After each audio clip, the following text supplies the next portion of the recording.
Hi, welcome to the podcast. My name is Jocelyn, and I am the host of the Positivity in Pregnancy and Motherhood podcast. And right now we are going through a pregnancy week by week.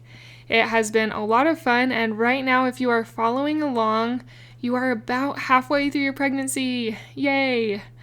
On this podcast, or at least especially for this series, I am talking about what is happening with your body, baby's development, and also something that I include that can be lacking in the pregnancy area is mental health and taking care of your mental health during pregnancy. So let's jump into it and hear what you may be expecting or experiencing in week 20 of your pregnancy. Hi, I'm Jocelyn, fellow mom of 5 and host of the Positivity in Pregnancy and Motherhood podcast.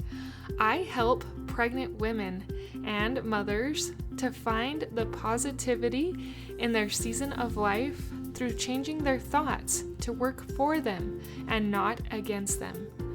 I help mothers find the small, doable steps in thought and action without making drastic changes to their everyday mom life. And I can help you. Let's find positivity during our pregnancies and in our motherhood together. Thanks for joining.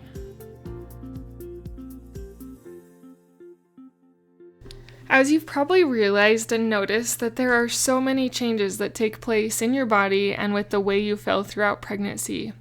It not only can affect you physically, but can affect you emotionally, mentally, and spiritually as well.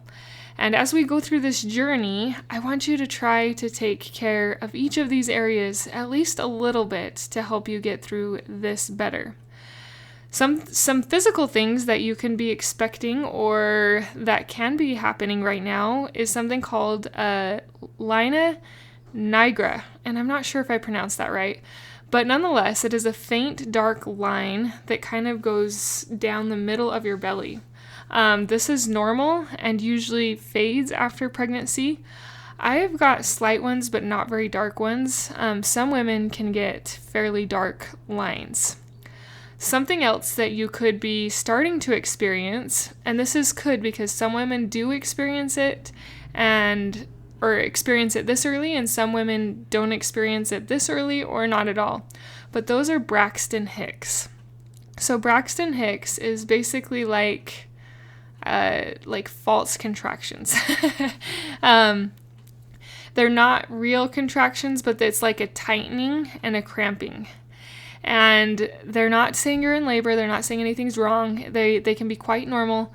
And if you get them now, they'll probably last all the way up until you have the baby. So some women may be starting to experience some of those.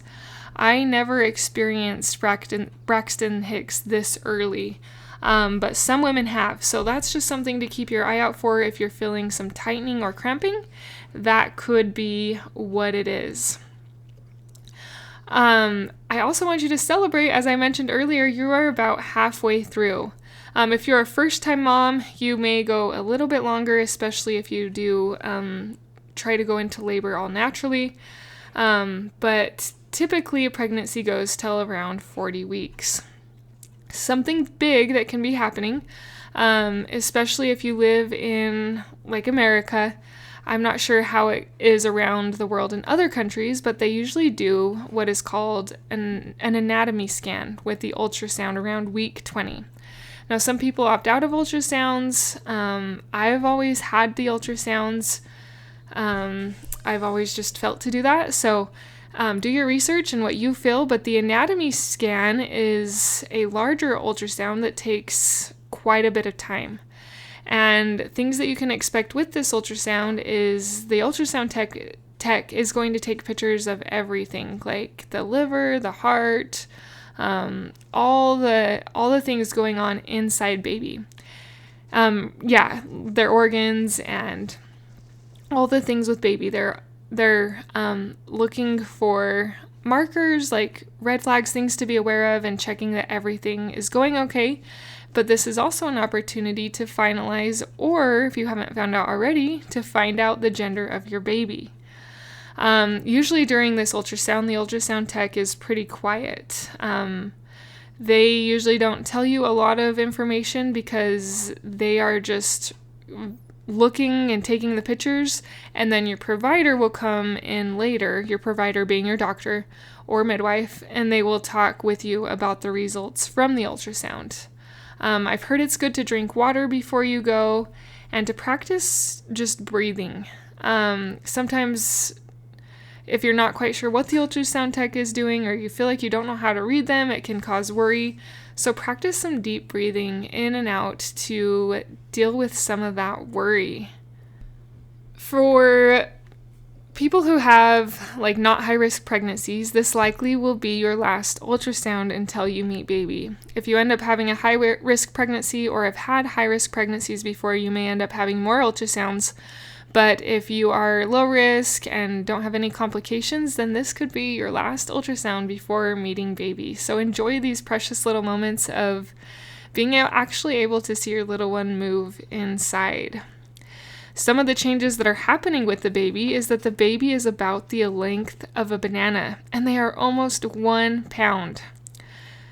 Something fascinating that I learned while preparing for this podcast was that if you're having a girl, her uterus is fully formed and millions of eggs are already in her ovaries. And if you're having a boy, the testicles are beginning to descend but are still in the abdomen. Another interesting fact about baby is they can start to respond to noise and movements. Like sometimes if you push on your belly a little bit, the baby might move a little bit. Just a couple of interesting things there that are happening with the baby's development. Now, as I go through these and give you this information, I need you to also realize that I am not a doctor, I'm not a midwife, I am just a fellow mom who is trying to share information that I have learned through my own experience and through learning of others. So if you ever have questions or concerns, this is not medical advice. This is just me giving my insight to hopefully help you to have a more positive pregnancy. And learning about some of the physical changes can help you to find gratitude and be so grateful for this miracle that is happening within your body. If you have been following along, you'll find that many of the mindset tools and tips that I teach are very similar to each other. And I want you to think about your life. I want you to think about the foods you eat and the things that you do. A lot of the foods you eat, you have them on repeat. Like maybe you don't eat the same thing for breakfast every day, or maybe you do. But nonetheless, your body needs that constant nourishment. And it's not, I would say you don't eat something different every single day and every single meal. Like you will repeat. You'll have spaghetti once a week, or you'll have tacos once a week, or even once a month. Nonetheless, those meals will be repeated at some point. That is how mindset works too. Just like your body needs nourishment, your mind needs nourishment of good things. And it needs you to constantly be feeding it these things.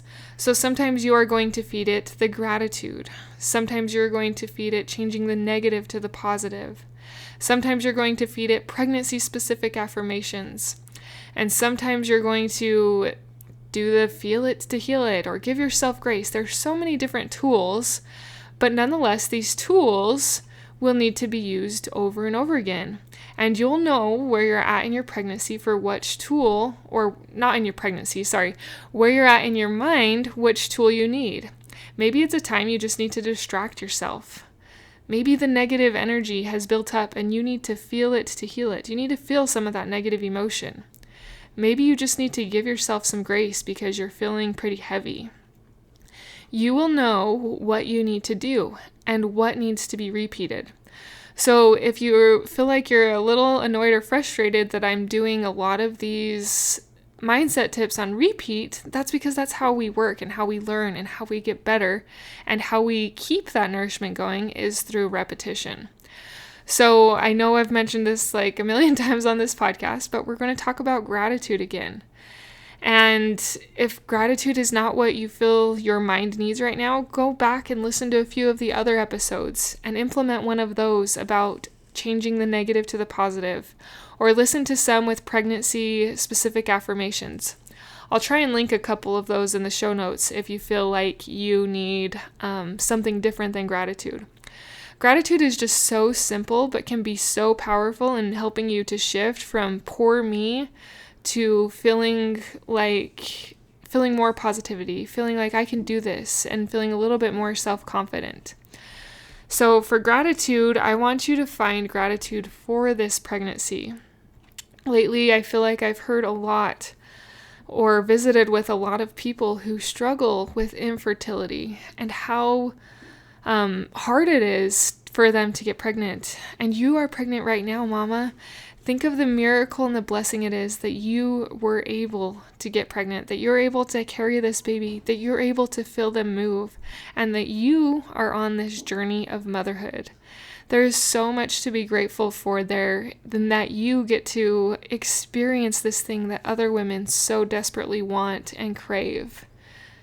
So find gratitude that you are in this season, and that this season is so special and so amazing for you, your body, your baby, and your family. Try some gratitude this week and let me know how it goes. I'm always wanting to hear from people because podcasting seems very one-sided. So if you ever feel to share with me how this podcast has helped you, I would love that. You can either give it a rating on iTunes. I read those comments. I have my email address in the show notes. I also have a Facebook group and page called the Positivity. Actually, it's Pregnancy is Hard is the Facebook group, but those are all linked in the show notes.